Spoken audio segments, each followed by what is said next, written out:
Hello movie lovers, welcome to the సీకా movie review channel. ఇప్పుడే the paradise movie teaser release అయింది. ఇప్పుడే చూసా టీజర్ అయితే ఎక్స్ట్రాడినరీగా ఉంది. సూపర్ ఫెంటాస్టిక్గా ఉంది. నానిని ఈ కైండ్ ఆఫ్ అవతార్లో మనం ఎప్పుడు కూడా చూడలేదు.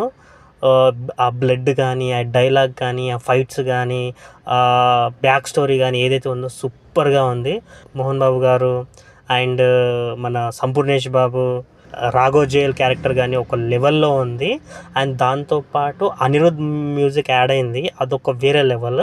టీజర్ అయితే సూపర్ సూపర్ సూపర్ ఎక్సైటెడ్గా ఉంది. గూస్ బంప్స్ తెప్పించింది, ఆ లెవెల్లో ఉంది. నానిని ఈ కైండ్ ఆఫ్ క్యారెక్టర్లో మనం ఇంతకుముందు ఎప్పుడు చూడలేదు. And hats up to Srikanth Odela director. ఎందుకంటే ఆయన టాలెంట్ అయితే దసరా మూవీలో చూసాము, బట్ దానికంటే మించి ఈ మూవీలో నానిని ఒక లెవెల్ చూపించారు. So that is super fantastic. And ఈ మూవీ నెక్స్ట్ మంత్ 24 ఈ మూవీ వచ్చినప్పుడు మాత్రం థియేటర్లో రచ్చనే ఉంటుంది, కాన్సెప్ట్ లాగా ఉంటుంది. టీజర్ అయితే చాలా బాగుంది, ఫెంటాస్టిక్గా ఉంది. మూవీపై ఇంకా అంచనాలు పెంచింది. అండ్ ఎండింగ్లో ఏదైతే డైలాగ్ ఉందో, ఆ జైల్ ఫైట్ అయిపోయిన తర్వాత ఇరుగు దిష్టి పొరుగు దిష్టి నల్లి కుడ్ల దిష్టి అని చెప్పి, that is a super fantastic dialogue. చూద్దాం ఈ మూవీ ఏ విధంగా ఉంటుందో. టీజర్ తోటి అయితే హైప్ అనేది టీజర్ అయితే చాలా బాగుంది.